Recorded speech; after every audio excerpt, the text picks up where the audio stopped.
Well, hello there. Welcome back. We are now on the 17th installment of the first season of the War, Sports, Politics, and Dragons podcast. I am David the Nerd Emperor, and as always, I will be your host for this affair. Hope you're having a great day. Remember, folks, we're growing. Help spread the word. Help me increase my numbers to qualify for a sponsor down the road. We are not just on Spotify, where we got our start.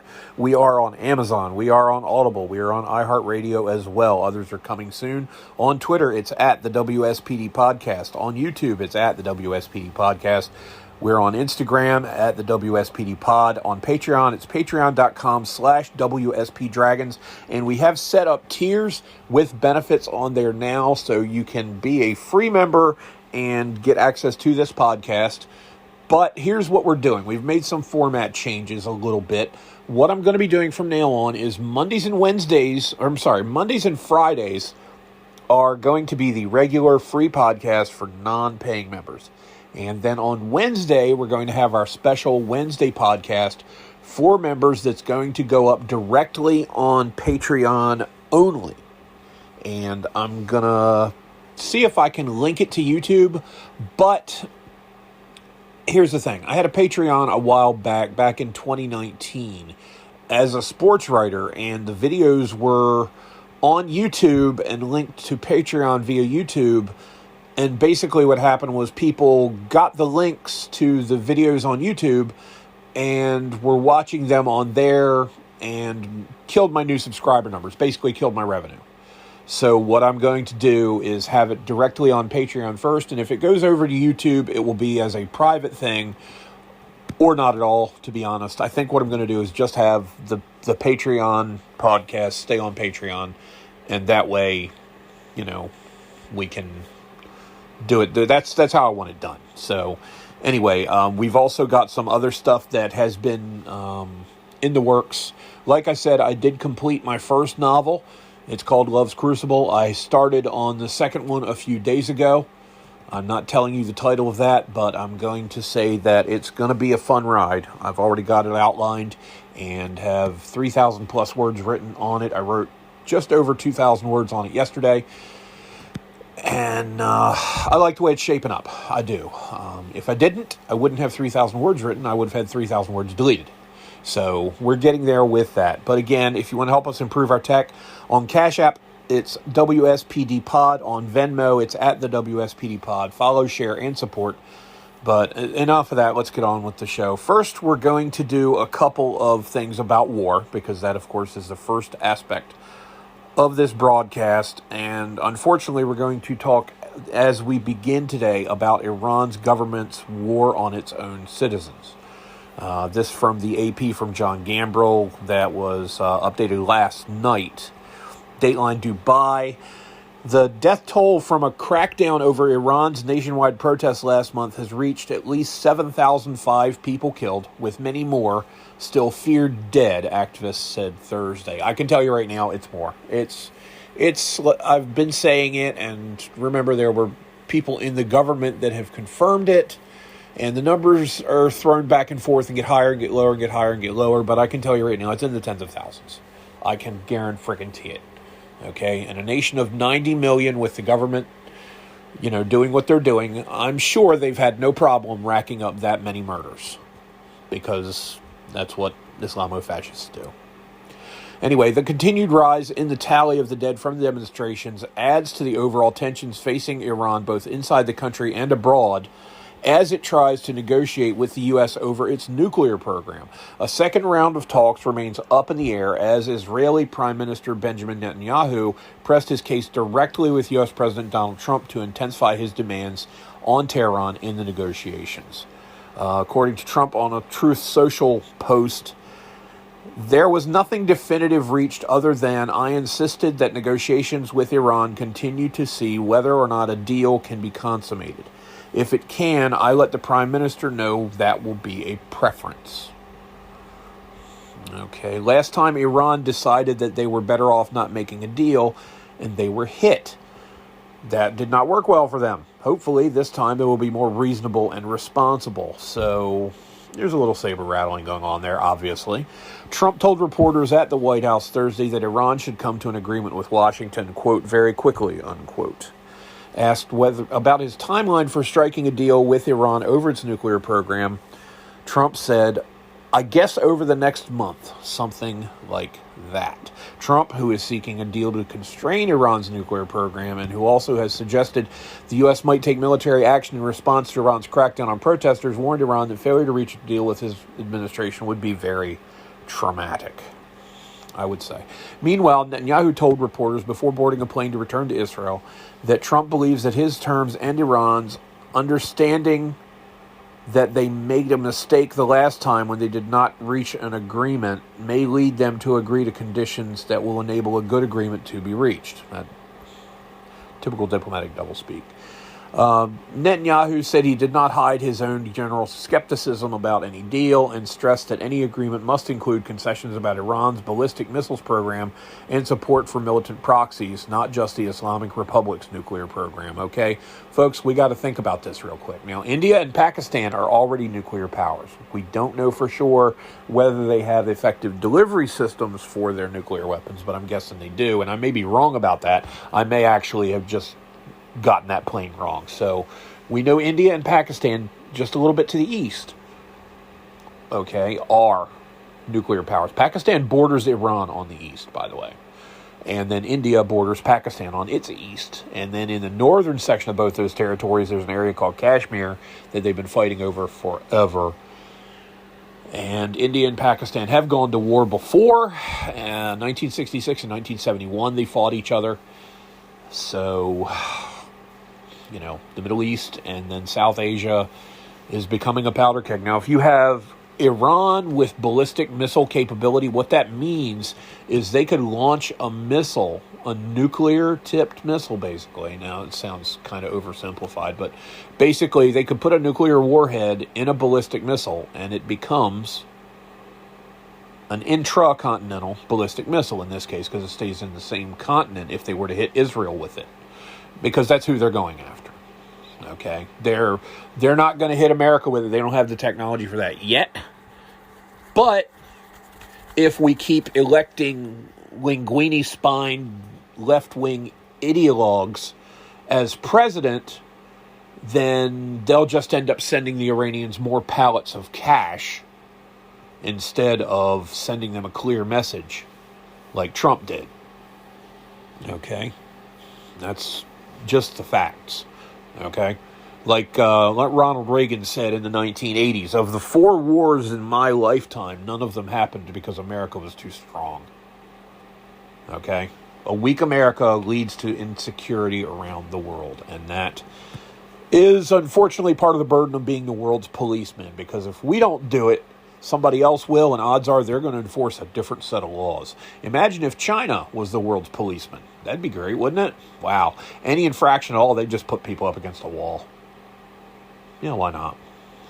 You know, but then their economy is getting a little bit iffy over there, so we'll see what happens down the road with China, because they've even had to adopt more Western styles of handling things, and it's still not working out all the way. But well, like I said, Netanyahu did not hide his general skepticism, but he did describe these talks with the U.S. president as excellent.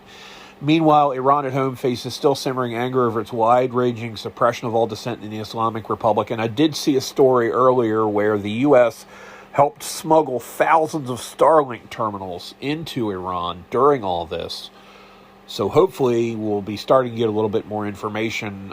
I'm certain that the protests are still going on. I'm absolutely convinced of it. It's just that Iran is squelching that information, and to be honest, the Western media isn't really showing a whole lot of interest in it because, again, they can't blame Jews.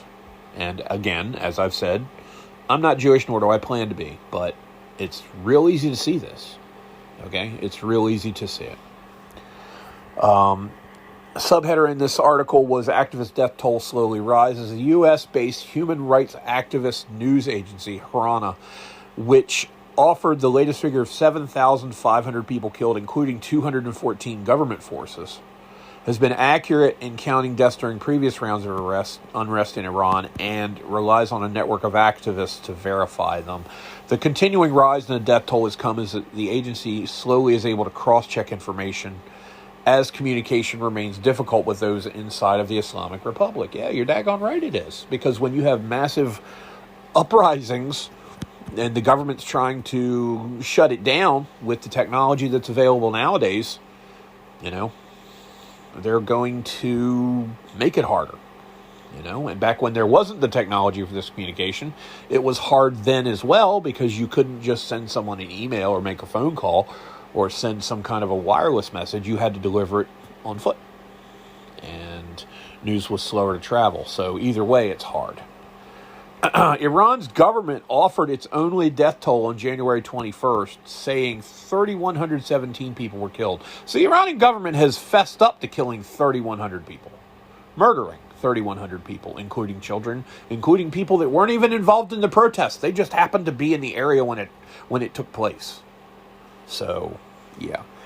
The Associated Press has been unable to independently assess the death toll, given authorities have disrupted internet access and international calls in Iran.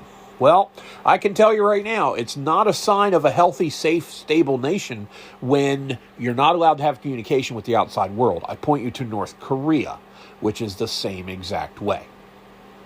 Okay? No contact with the outside world. They don't even teach children in Korea multiplication and division in the schools. They teach them how to add and subtract, and that is the sum total of their mathematical training, unless they're selected by the government for special training. Okay, the North Korean government, we'll get into North Korea some other time, because they're also working on launching missiles with nuclear warheads. And every now and then, that crazy fat bastard over there will start firing stuff into the Gulf of Japan, or Sea of Japan, and we'll have to deal with him. So, geez. Oh, boy.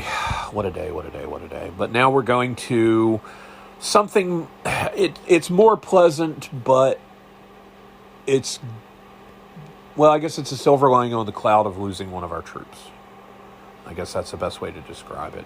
We're going to talk about a couple of men who've received the Medal of Honor. And I made the mistake in a conversation with my friend the other day of saying Medal of Honor winner instead of recipient. And I spent the next 20 seconds scolding myself because no one wins the Medal of Honor. Okay, let's be clear about this. You do not win the Medal of Honor. It is not a contest. It is not a competition. It is not a frickin' lottery ticket. You earn the Medal of Honor by paying for it with your life's blood. And in a lot of cases, you don't survive what you did to earn the Medal of Honor. But we're going to read a couple of the stories. And let me find the first one here. There were a couple, and I'm just going to track them down. First, we're going to talk about PFC Ryan Pitts of the United States Army. All right, you ready? This is from Just Call Me Gunny on Twitter. It's JRM58506966. His bio claims he's a gunnery sergeant, Murphy, retired. The picture that's on his profile is from 2005 at his daughter's wedding. He was overweight. Marine MOS is 0311, 3043, and 0411. I know 0311 is a rifleman. So, and he's been married 50 years, so congratulations to that gunny. That in and of itself, to be honest, could earn you a medal. But anyway, Just Call Me Gunny. Here we go. July 13, 2008. The sun had not yet crested when soldiers of... let me start over, I'm sorry. July 13, 2008. The sun had not yet crested the mountains when the soldiers of the 2nd Platoon manned their post around the perimeter of VPB Collar. Okay, and that's an outpost in Afghanistan. PFC Ryan Pitts manned a machine gun at a raw exposed outpost, unfinished, no cover. Before dawn, hell erupted. Over 200 Taliban fighters swarmed from the hills with rockets, machine guns, and mortars. The base was encircled. Pitt's position took direct hits. Shrapnel shredded his legs and arm, blood soaked the sandbags, and his gun jammed. He waved off medics, telling them, quote, "Stay with the others," unquote. Under fire, he cleared the weapon, and then he unleashed hell. For hours, he held that position, reloading, calling targets, mowing down rushes, and swapping overheated barrels. Crawling buddies resupplied him as ammo dwindled. He bled massively, fading in and out of consciousness, yet he kept firing. Only with reinforcements did he yield, carried out barely alive. Doctors said he shouldn't have survived. He'd lost nearly all his blood. But his stand broke the assault, the outpost held, and dozens of Americans lived. Courage isn't always loud. Sometimes it's a bloodied teenager in a ruined bunker, refusing to release the trigger because quitting means brothers die. Ryan Pitts didn't quit. A platoon survived because of it. God bless this American hero. And at the end of the post is a picture of Ryan Pitts with the Medal of Honor around his neck. So he survived to receive it from the president, because that's who gives it to him. I don't know which president gave it to him. It happened in 2008, which was the last year of W's second term. So good chance it happened under Obama. He doesn't specify when PFC Pitts received it. So we will assume that it was under Obama that he got it. But Obama's not the one who does the voting. Obama, he's a moron. He couldn't even pronounce the word corpsman. Okay, when he was talking about one Medal of Honor recipient, he kept referring to the man as a corpsman. Because, he's just so educated. He was the brightest president we ever had. Yeah, I've worn socks that could outwit the man. Anyway, now, for Black History Month, we have a Black Medal of Honor recipient. And this is from Dr. M.F. Khan. It's Dr. The Histories on Twitter. Researcher and author with profound interest in ancient histories. Holds a doctorate, which is a PhD, piled higher and deeper, in history and specialization in archaeology. But he's got something here that's really cool. This is about Sergeant William Henry Johnson of the 369th Infantry Regiment, which I believe would have been part of the way they used to do divisional alignments. They were square divisions, which consisted of 4 regiments. And basically, the quick and bloody rule of thumb is for a lot of these regiments, if you want to figure out what division they're part of, you divide by 4 and then round up. So 369 divided by 4 is 92 and a quarter. So that would have been the 93rd Infantry Division. And as I recall, the 93rd, and I'm probably wrong about this, but I think the 93rd Infantry Division was an all-black division raised for World War I. Now, the way the numbering of the Army divisions works is Army divisions number 1 through 25 are regular Army divisions. What those are is people who have volunteered, people who, have signed up to serve. And those, the 1st Infantry Division, the 4th, the 9th, all these different units, up to the 25th Infantry Division, the way it was originally, this is World War I, World War II era, was these were all regular Army divisions that existed. Numbers 26 through 75 were National Guard units turned into regular Army divisions by an act of Congress, because the way it works constitutionally, I think, National Guard units are not allowed to deploy outside of the boundaries of the United States except in manners laid out in times of war. So they had to basically federalize the National Guard in a manner that allowed them to serve overseas. And that's how you had, like from our area here on the Eastern Shore of Maryland, members of the 116th, I think it was, Infantry Regiment of the 29th Infantry Division. Remember, it's between 26 and 75. The 29th, the blue and the gray, which had the blue-gray yin-yang patch on the shoulder, they landed at Omaha Beach on June 6, 1944 on D-Day.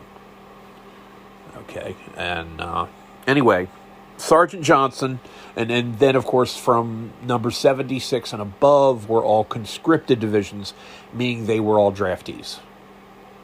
So what it was you had your 1st through 25th are kind of always in a sort of activation, in that they're already assembled at their operating bases, so on and so forth, or their home bases. For instance, I think I'm probably going to get this wrong. I think the 9th Infantry Division, for instance, was based at Fort Lewis, Washington, which is now operating under a different name. It's a joint Army Air Force base, but I forget what it's called.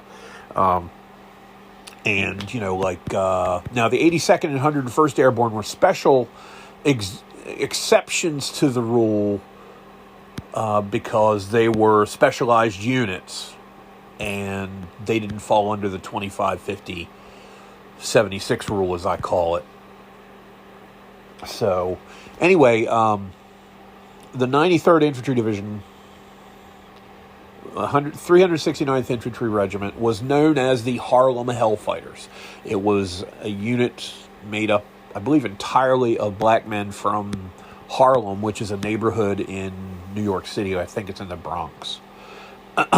So, anyway, the photograph here shows him in February of 1919. This is Sergeant William Henry Black Death Johnson, as they called him, wearing a Croix de Guerre medal, which is the Cross of War, literally translated from French. It was given to him by the French, awarded for bravery in an outnumbered battle against German forces. So here's the situation with Sergeant Johnson. On 14 May 1918, Johnston used... Hold on. Sorry, my brain's not working today. On 14 May 1918, Johnson used grenades, the butt of his rifle, and a bolo knife to fight off a large German raid, preventing the enemy from reaching the main French line and stopping fellow soldier Private Needham Roberts from being captured. Johnson suffered 21 wounds in the fight while killing 4 German troops and wounding at least 10 others. As a result, he earned the nickname Black Death and was praised for his heroism, including from the son of former President Theodore Roosevelt, that being Theodore Roosevelt Jr., who named him one of the finest, bravest Americans, one of the 5 bravest Americans to serve in World War I. On his return home, he participated with the 369th in a victory parade at New York City. Unfortunately, he died very young. He died at the age of 32 in 1929 from myocarditis, which is a heart condition. And he was buried at Arlington National Cemetery. Now, he was posthumously awarded the Purple Heart in 1996, which is embarrassing to the U.S. government to wait almost 80 years to give a man a Purple Heart when he was wounded 21 times in a battle. He then received the Distinguished Service Cross in 2003, again, way too late. And this was upgraded to a Medal of Honor in 2015. So again, both of these men that I've talked about, the PFC and the sergeant, both survived to tell the tale of what they did, but that is the exception rather than the rule. I want to say it's 70% of those who receive the Medal of Honor do so at the cost of their own life. But anyway, I salute him for Black History Month. Black Death Johnson, Sergeant in the 369th Infantry Regiment, the Harlem Hellfighters.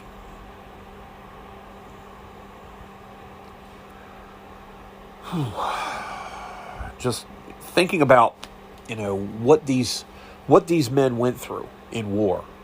I can't relate to that. We've all had stressful instances in our lives where we feel like we're in some kind of battle.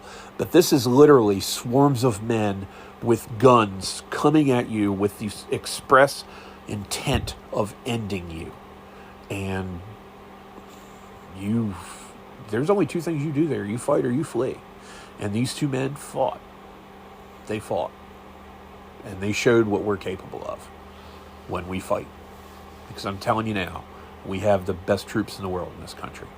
Hands frickin' down. We just do.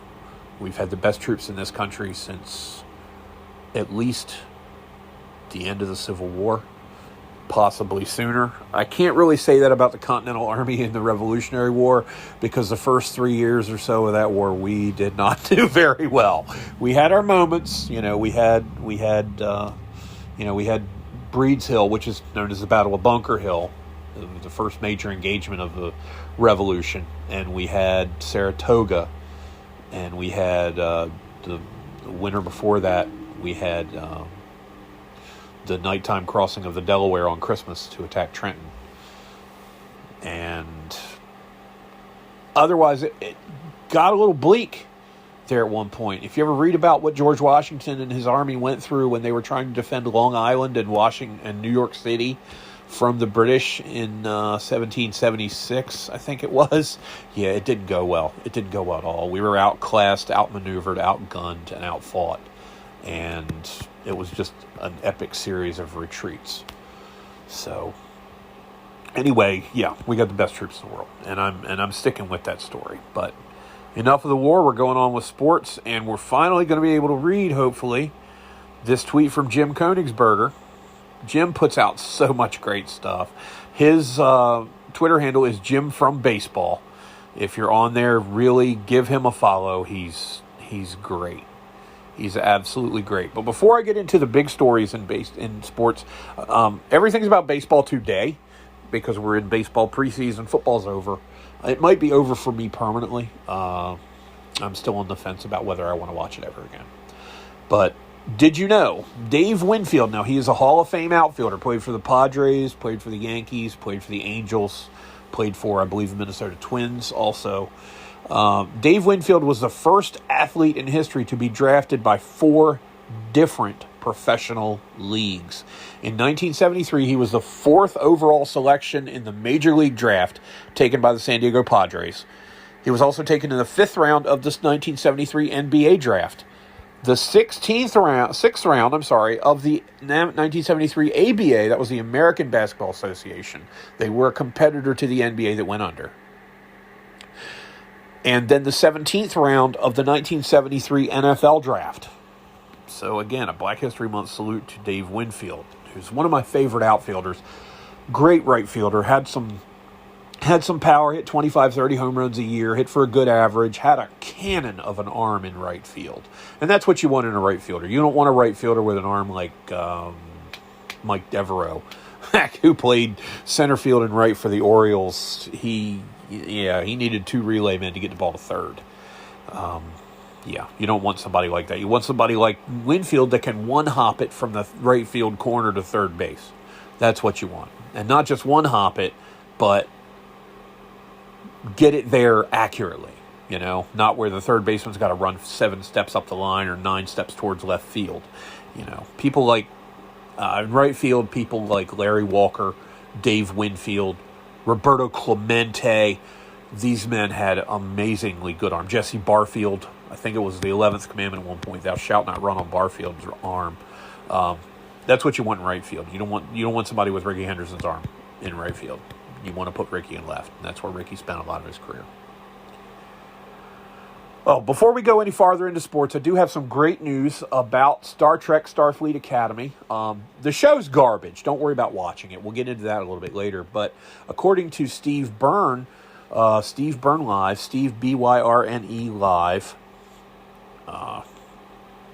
Steve's a comedian, just so you know. Star Trek Starfleet Academy saved my father's life. I was visiting him in the hospital. He's been unresponsive for days. I turned on the TV in his room and watched this new show. Within minutes, my father woke up. Then he got up and changed the channel. Yeah, it's that bad, guys. There are paid shills on Twitter, and you can see their desperation. But we'll get into that later because right now we're talking about something that's fun, which is baseball. And that show sure as hell isn't. I'm trying to find... Okay, here's a good one here. All right. Again, this is from Jim Koenigsberger. It's Jim from Baseball on Twitter. He's a great guy. We've interacted a number of times on here. I'm going to have him, once I start having guests on the show, Jim is going to be one of those guests. I've got to have him on the show. So anyway, this one's about Babe Ruth.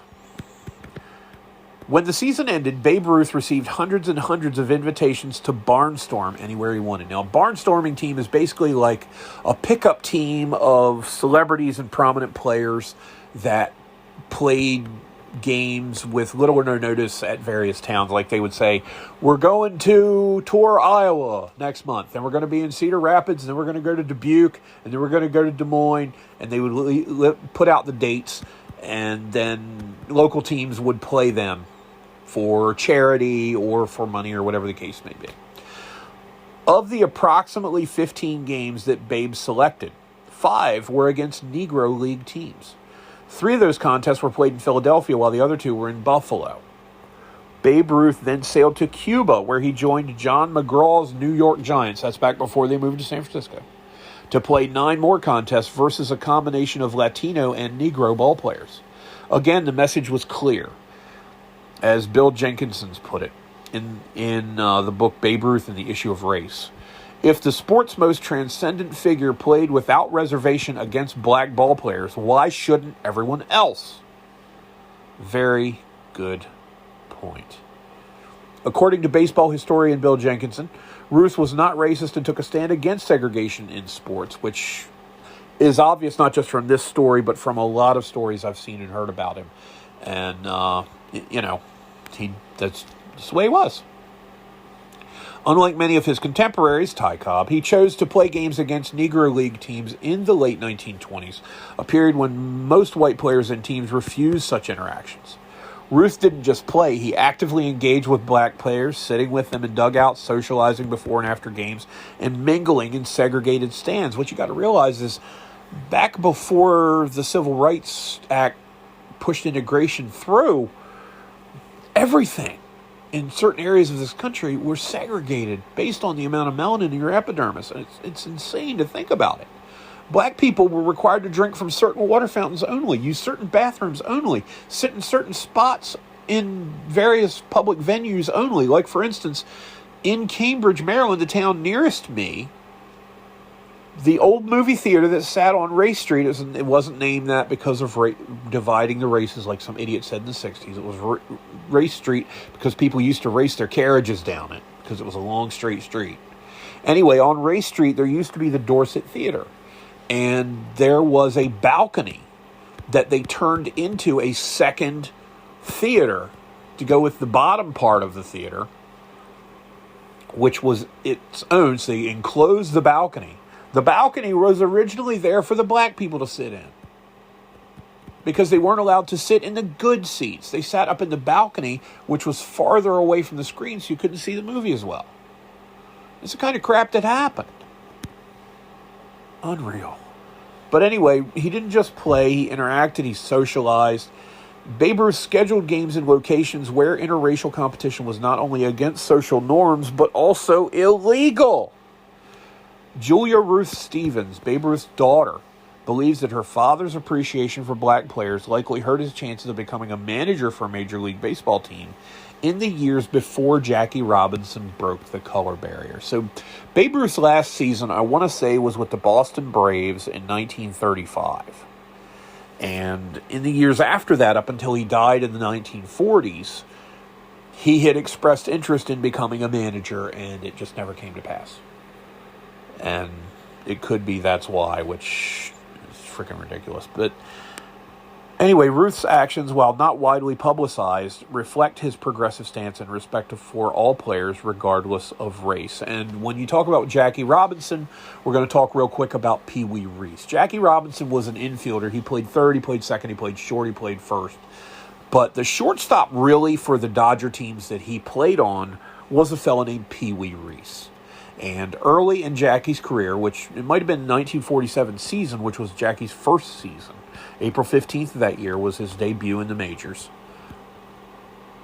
There was a game where during warm-ups, at one point, Pee Wee walked over to Jackie and just put his arm around Jackie's shoulders. And it doesn't sound like much now, but it was huge back then.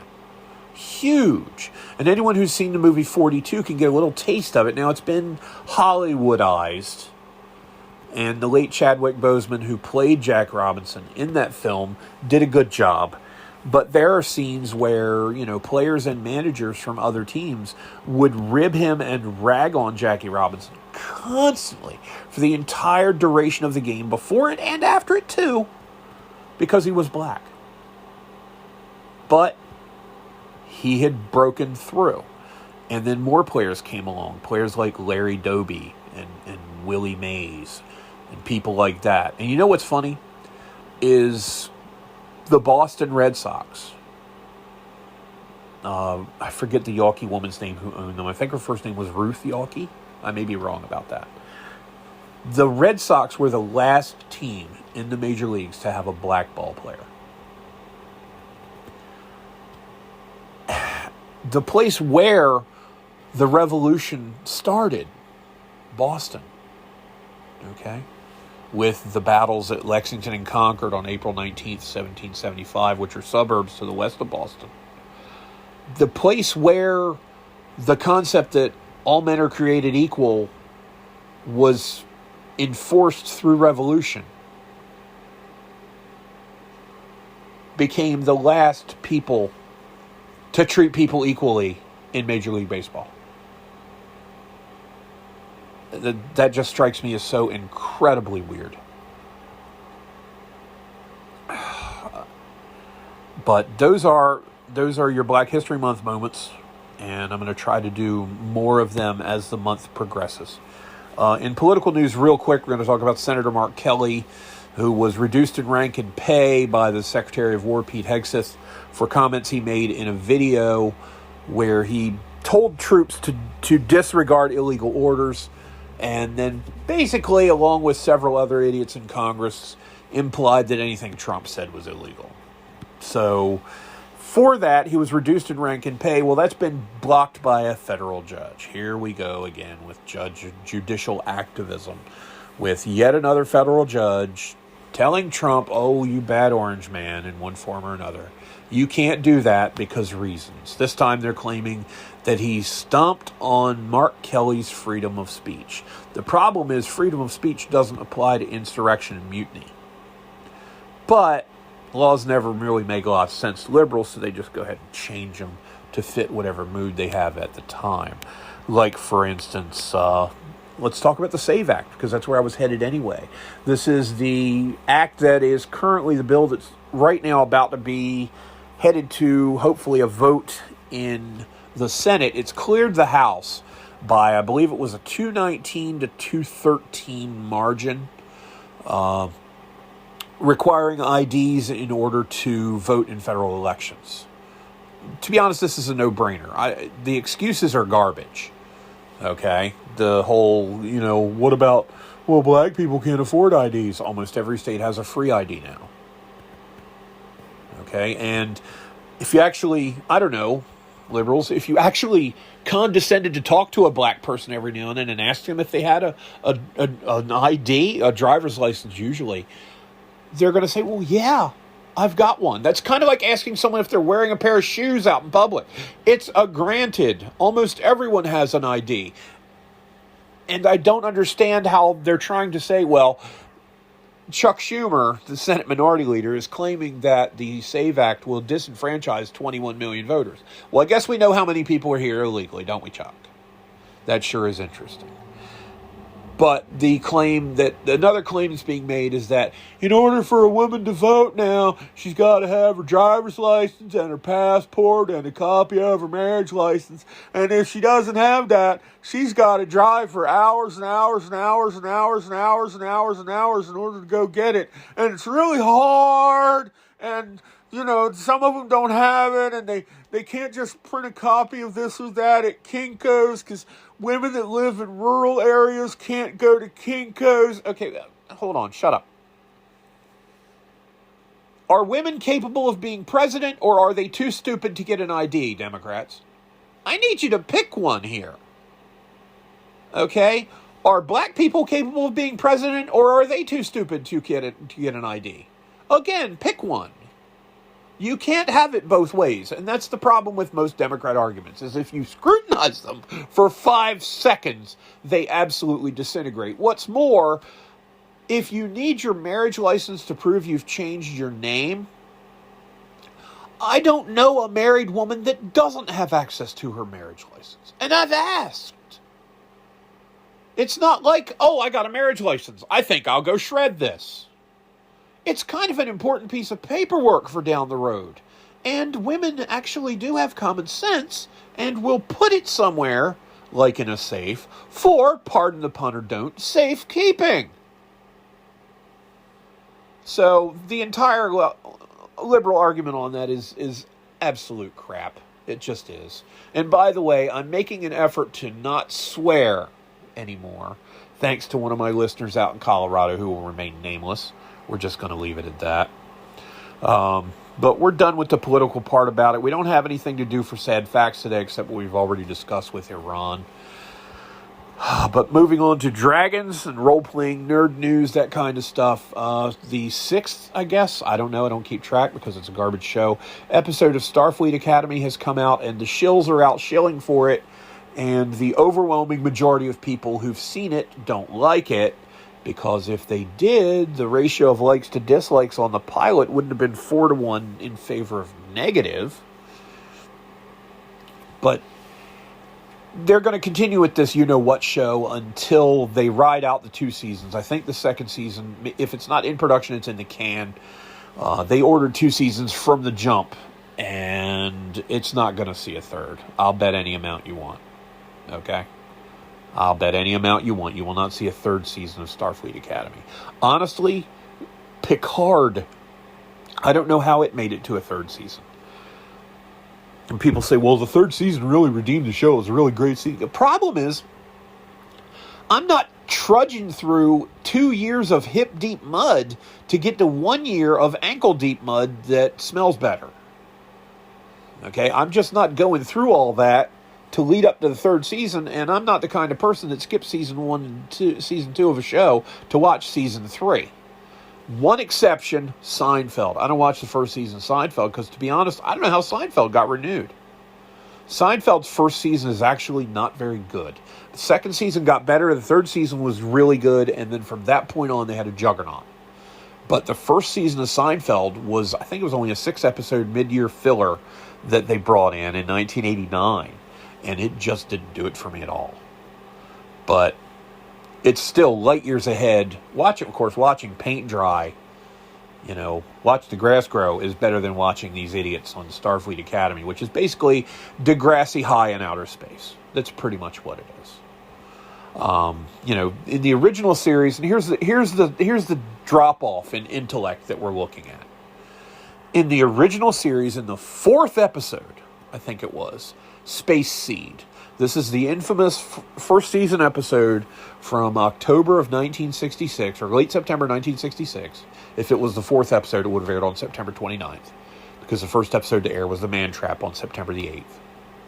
So anyway, Space Seed, which had Khan Noonien Singh, portrayed by Ricardo Montalban, whom we'll discuss later in this podcast.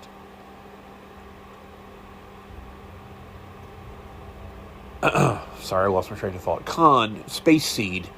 At the end of that episode, Khan had been defeated by Kirk and captured and was at Kirk's mercy. And Kirk was deciding basically what to do with Khan at this point. And Khan looked at him and said, "Captain, do you remember your Milton?" Meaning Paradise Lost by John Milton. And then there's a line in that basically says, it's better to rule in hell than to serve in heaven. It's classic literature from several hundred years ago. And we have people in a sci-fi show in the 1960s, quoting Milton. They quoted Shakespeare. They had a Shakespeare-themed episode or two. And what do we have in Starfleet Academy? I think I swallowed my comm badge. That's the drop-off we're dealing with here. It's like going from a spaceship to a pre-K. And it's moronic. And what I don't understand, and this is the last time I talk about it except to announce its cancellation. I know I've said it before, but I'm just going to say it this time. And then we're going to leave it at that. Unless something drastic happens. Because just more crappy episodes are not going to prompt me to talk about it.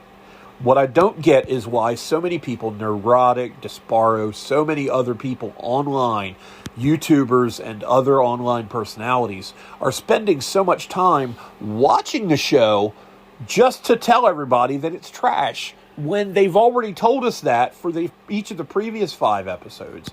It's an established fact. Let it go. I get you're trying to get clicks and ratings and all that, but let it go. Let it wither on the vine, okay? That's part of how this is a terrible analogy, but I'm good at terrible analogies. It's one of my finer points. One of the ways we defeated the Japanese in World War II was by not attacking every single thing they had. We had certain areas where we would not attack them, and we just went around it and let it wither due to a lack of supply. Like the base at Rabaul on New Britain. We never directly attacked it with troops. We just bypassed it and cut off its supply. Truk. We never invaded the major anchorage at Truk. We hit it with airstrikes and made it almost untenable, but then we went around it. And it withered on the vine, and it wasn't a problem thereafter. Do that with this as well. If it dies, it dies. To paraphrase Rocky IV. Shout out to my buddy Dustin. Okay, time for some quick lawyer jokes, because I was going to be talking about the lawsuit that has been filed. It's been a month now, and I've alluded to this before, but I'm not going into it today, is that a couple of, obviously, players of Magic the Gathering have sued Hasbro for what they claim to be, I think it's SEC, Securities and Exchange Commission violations, and all kinds of other stuff for overprinting the number of Magic cards to deflate their value and to falsely inflate their sales numbers or something like that to make the stock price go higher. But anyway, these guys are suing over that. We'll get into that. I think I'll do that on a Wednesday podcast, maybe next week.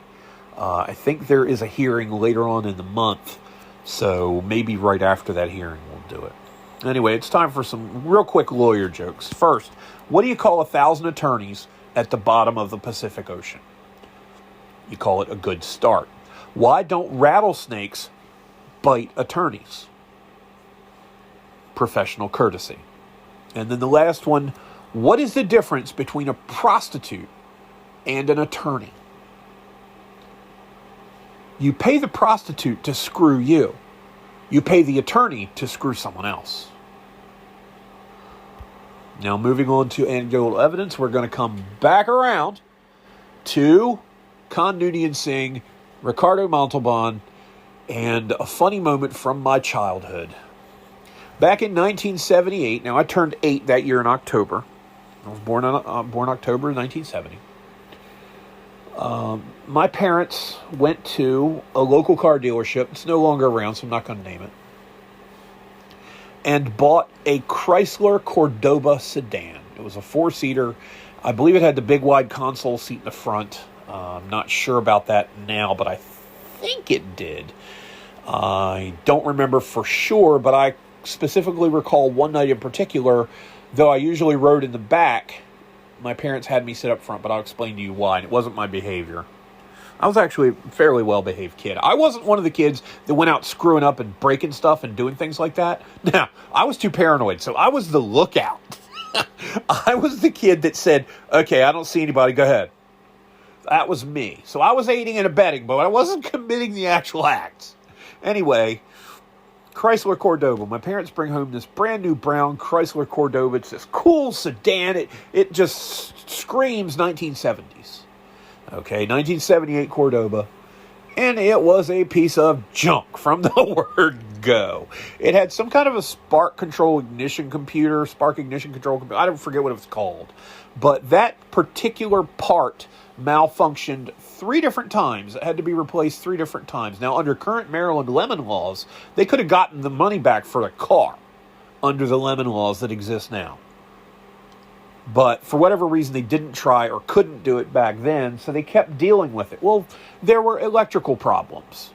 The heater wouldn't work sometimes. Or the windows wouldn't go down sometimes. And I can remember one night, now thankfully it was a very short trip. At this point, we were living in Hurlock, Maryland, and one of the closest towns nearby was Secretary, Maryland, which was maybe 5 miles from our house. We went to visit some family friends, and as we got in the car, it was a cold night that night. As we got in the car, Mom and Dad were smokers back then. So when you're a smoker and you're in a car, what do you do with your ashes? You either flick them out the window or you flick them in the ashtray or both. Well, Dad was throwing out his cigarette butt and he put the driver's side window down and threw out his cigarette, and it wouldn't go back up. So we're doing 50 miles an hour in a cold night. It was probably late fall, I think, when this happened. And I'm in the back seat, and I'm freezing my buns off. Dad, you got to put that window up. It won't go up, son. Oh, great. So I had to ride. It was only 5 minutes, but it was 5 of the colder minutes that I ever spent in an automobile. Until I had it happen with a car of my own, and I'll tell you the story about the beagle that broke a car window some other time. But we all got pretty cold on that trip. Well, a couple weeks later, the window magically fixed itself and started working right after we got home, conveniently. A couple weeks later, we're visiting family in the Neck District. Now, to get from Hurlock to the Neck District in Dorchester County, you take 392 becomes 16, 16 to 50, 50 into Cambridge, and then you take 343 out of town for about 10 or 12 miles to get into the Neck District. And my uncle and aunt lived in a house out in the country in the Neck District of basically 10 miles west of Cambridge, Maryland. A beautiful house, it was waterfront property, but the house itself sat maybe 75 yards from the water. But it was like a 3-acre lot that my uncle and aunt had. Beautiful place. And on the way home that night, Dad put his cigarette butt out the window. And again, the window didn't work. Well, we're now almost a half-hour drive from home, and I'm in the back seat, and it's cold. And the wind's blowing in at 50 miles an hour, and I'm going to get frostbite. So my parents actually made me ride in the front seat, and they cranked the heater all the way up. Well, it happened again. Despite getting the window fixed, another motor burned out. This time, I think it was a passenger side window. Again, coming home from Uncle Otis and Aunt Millie's house. And again, I had to ride up front. And again, they turned the heater on. But this time, the heater didn't work. So, no matter what we're trying to do, we can't get home warm and comfortable to save our lives. Eventually, my parents got rid of the Cordoba. I always said, if life gives you lemons, you make lemonade. And the best thing that could have been done to make lemonade with that lemon would have been to crush it. To be honest, take it to a salvage yard and turn it into a cube. Okay? But that's not what happened. So my mom ended up getting later on a 1980 Toyota Celica, which I drove in high school and then for a little while after high school until the engine went out on it. But that Chrysler Cordoba was such a piece of junk. And I can remember in 1980 or so, we'd had the Chrysler, a year or so. At this point, a little over a year. And Dad sees the ad for the Chrysler Cordoba and Ricardo Montalban hawking the rich Corinthian leather. Which, by the way, there is no such thing. They just made it up, basically. And Dad stops and looks at me and looks back at the TV and says, that SOB sold me a piece of junk. Well, that SOB was Ricardo Montalban. So Khan Noonien Singh sold my dad a lemon. And that's part of why I was glad to see him die in Star Trek II. Of course, the late Ricardo Montalban was a great actor, known as well for Fantasy Island, which he did for several years. And there were some actually really poignant episodes of Fantasy Island. Every one of them had kind of a moral lesson in it, and I loved that about the show. But there was one episode where Mr. Rourke, played by Ricardo Montalban, has an encounter with the devil. And that's the episode you want to watch. If you want to watch Fantasy Island, watch the episode about the devil, because that's wild. That was really wild. But speaking of Star Trek, got into a conversation with someone with an account. It's Interstellar News is who they're claiming to be. And what ISN is, for those of you who are fans of the old TV show Babylon 5 that aired from 1993 to 1998, and then spun off another show called Crusade that only made it 1 year. It also spawned a number of films, but Babylon 5, the official news network kind of sort of in the Babylon 5 universe was ISN, Interstellar News. And ISN mentioned on Twitter, and I'm trying to find that tweet right now. I don't have it bookmarked, apparently. ISN mentioned that hold on, I can look it up on YouTube itself. There is, in addition to Warner Brothers, who's collaborating in the project, someone is releasing episodes of Babylon 5 for rewatch. And the way they're doing it is they're releasing them one a week, just as they were originally done. And, it's great. I think it's great that B5 is on there, because there are snippets of episodes in various scenes. And, of course, Jakar, played by Andreas Katsoulis, Andy Kay, gets a lot of play for some of the stuff that his character did, because he had a great character and a great arc with the way the character developed over the years. But they're airing the episodes one at a time, letting out one every week, and hopefully they'll put them out in order. Excuse me. For instance, I just watched the last 5 minutes of the last episode of Babylon 5 last night, and just like it did in 1998 when it premiered, it made me cry. It's the only science fiction show ever made me cry. Okay, but they have the first full episode. It's Clip Zone Beyond Infinity, and two other people, Warner Brothers and another Clip Zone account, are putting out Babylon 5. I've got The Gathering, which is Season 1, Episode 1, bookmarked, so I can watch it on YouTube. Now, just so everyone knows, you can also watch Babylon 5 in its entirety with not just the episode called The Gathering, because The Gathering was a double-length episode that aired in 1993, and then months later, the actual show aired. Okay, what they did was, The Gathering was the pilot, and then Midnight on the Firing Line is the next episode in the progression, and that was where the run of the show on syndication, or not on syndication, but on that network, on the Warner Brothers network, began.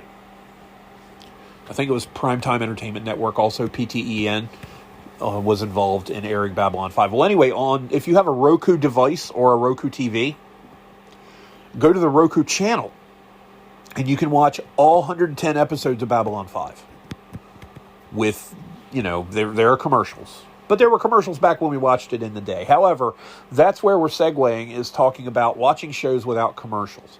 And it was actually an author named Brad Torgerson that I was talking with about this on here. Brad is a sci-fi author.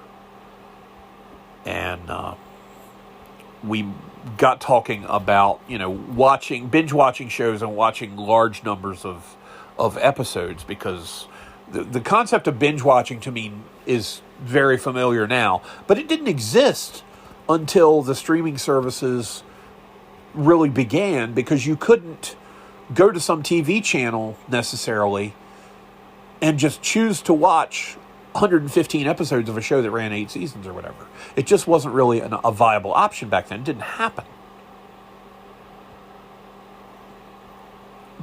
But there were some kinds of replays. Here's an example. Here's here, let me find it right here. Okay. Here's what Brad said. Brad said that he just watched all 7 seasons of Star Trek The Next Generation, and now on to DS9. And Brad R. Torgerson, BradRTorgersen, on Twitter. Remarkable thing about these rips is each episode is only about 45 minutes. I honestly forget 15 minutes were devoted to commercial breaks in ye olden times. It's been a long time since I watched any broadcast TV. And of course, I don't watch broadcast TV either. I watch YouTube or some streaming channels, but I don't really watch. My wife and I watched Landman, but we watched that through the Paramount streaming app. I don't watch network TV, like Survivor or Dateline NBC or any of that stuff. It's all crap. Everything on TV is fake. Okay, I'm convinced of it, including the news to a large degree. But When he said that it had been a long time since he watched any broadcast TV, it reminded me of something that happened many, many moons ago. In 2003, as I told him, and here's how the tweet went that I sent him. Nerd Gene activation alert.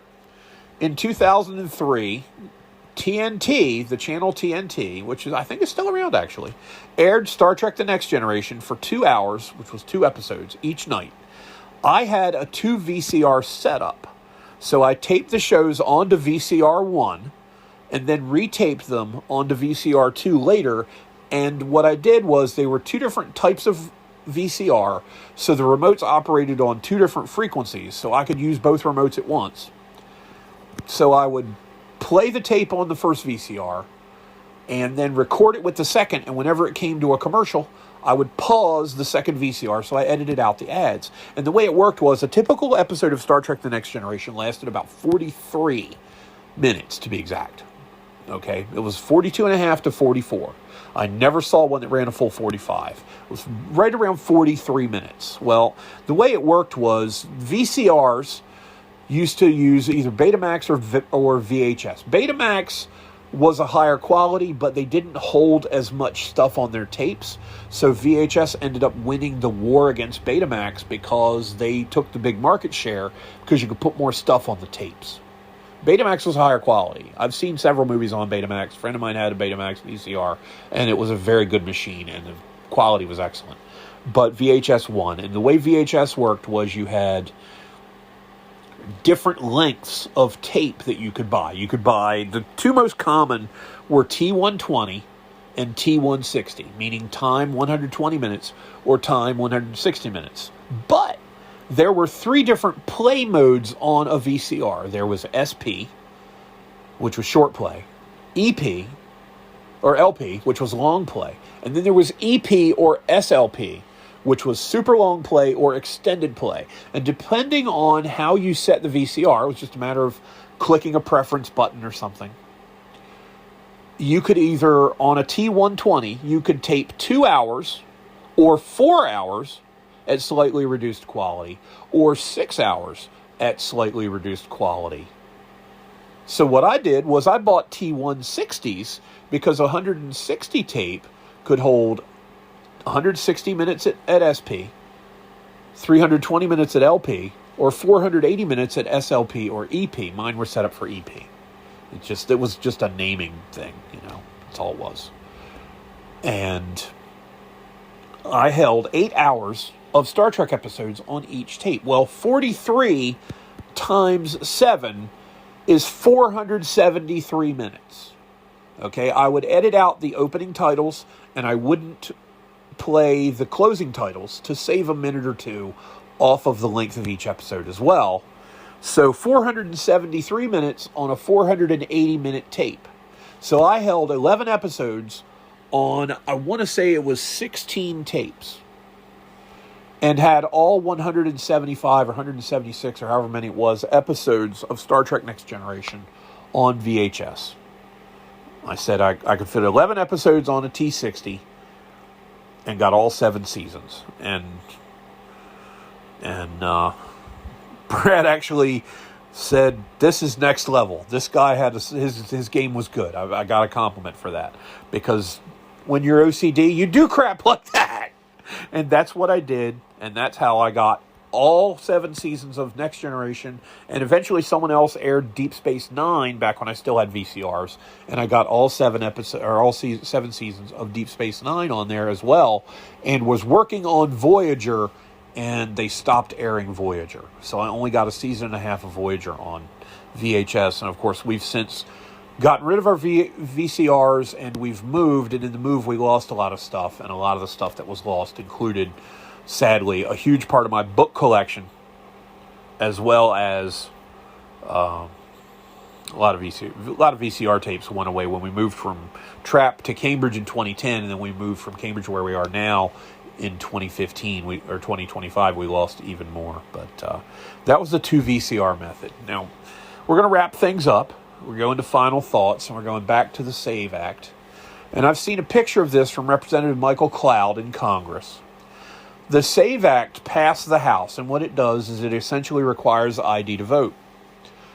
213 House Democrats voted against it. They had to physically use their IDs in order to cast their votes in Congress. This isn't a matter of, I have a congressional ID, and sometimes they ask for it, and most of the time they don't when I come in because I'm wearing my congressional pin so that everyone knows I'm a member of Congress, and they don't really need to ask for my ID. No, the way this works is there is a machine at your seat in the houses of Congress, okay? In the House chamber and in the Senate chamber. There is a machine where you take your physical card, which is about the size of a credit card, and you put it in the machine, and it recognizes you as who you are. And then you have 4 buttons to push. Yes, no, or aye, nay, present, and I forget what the 4th one is. So that you can vote. So the 213 Democrats that voted against voter ID have to use voter ID when they vote in Congress. This is how utterly moronic their policy is. And I just want to leave that with you as a final thought today. Why is it that they have to do it, but they don't think Americans need to? Do our votes not matter? Or is it so that one side can benefit from fraud? We know the answer. You know the answer. And blaming women for not having their marriage licenses and calling black people stupid and complaining that everyone has to go 3 hours each way to the DMV when it's absolutely untrue is weak. It's really weak. And people are smarter than that. And people are getting wise. So, we're just going to leave it at that. But, lie better, Democrats. Lie better. You're not doing very good at it right now. So, to wrap things up, and we just hit an hour a minute ago, so that's a good stopping point. I ask again that you follow my podcast if you don't already. Give it 5 stars. I do appreciate that. Leave a comment, answer my poll, and interact. It helps the algorithm. I respond to all the reasonable comments, but again, unreasonable people and trolls can get a life. You can listen to this podcast on Spotify, Amazon, Audible, iHeartRadio, and others.